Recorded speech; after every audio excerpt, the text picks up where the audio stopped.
statues in London and across the United Kingdom have created a lot of controversy, but none more so than this particular one. And the reasons behind it are... Hi, good morning, Neil Sean here in the heart of London. Lovely to see you, as ever, truly mean that. Hope you're all keeping well. Come on, give us a wave. Let's see what you're up to. I know you're out there watching somewhere anyway, at whatever time. Lovely to welcome you, seriously, lovely to have your company.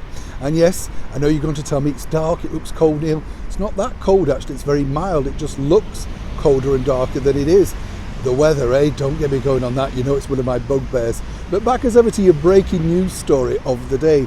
Now it's interesting to note, isn't it, that it's just over a year ago now since that infamous statue of Edward Colston down in Bristol was toppled by some, well, whatever, Black Lives Matter people, anarchists. I'm not quite sure what you'd call these people. Well, finally, that particular day in court came to court. Now, let me just give you a bit of background to this, because we're not really sure exactly why people decided to dislike so many statues. Apparently it's all to do with the historical content. That's the reason actually why statues are put up, to remind people the good and the bad of what they did and what they didn't do.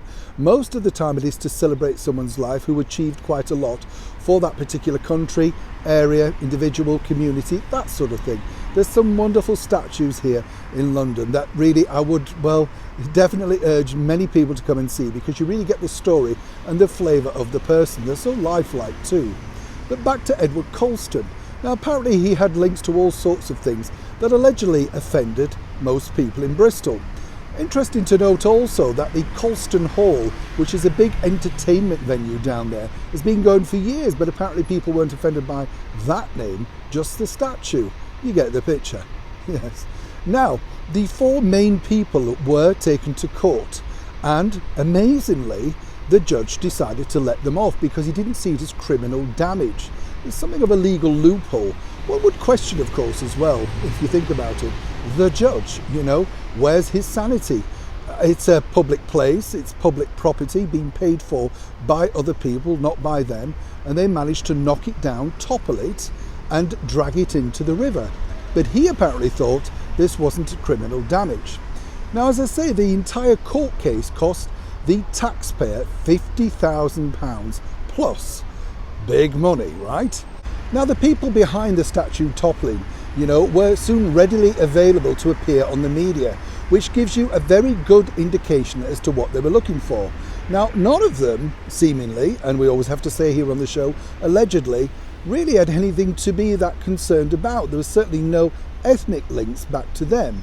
So once again, it's laughable when you think about it, because the people that truly should be offended were nowhere to be seen. But seemingly the people that shouldn't be offended were all ready to take the limelight.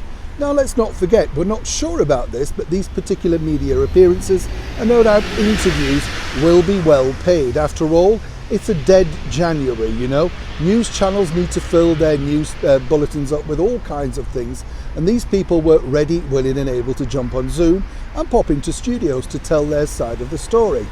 But this really has now created something of a huge backlash, particularly for the court ruling and that judge. It turns out, in fact, that many people in Bristol would like to see the statue replaced back to where it was. There is talk, of course, of it going inside a museum so people can visit it there. But what's the betting that it will soon be removed because of security reasons? What message, though, does this send out to the rest of the world, and more importantly, people here in Great Britain, that it's fine to create criminal damage, not your property, but as long as you basically say you don't agree with it and you find it offensive, then it's not criminal? It certainly left a lot of people over here very confused. Moving forward, they're concerned that this could be repeated numerous times. But of course, only when it gets a little bit warmer. These anarchists certainly don't like to come out in the cold and rain. As ever, let me know what you think to this particular story. Do you agree with the ruling, or do you not agree with the ruling? Should statues be just put up and left there so that people can reflect on their moment in history? I truly would love to know what you think to this particular strange court ruling. Neil Sean in the very heart of London.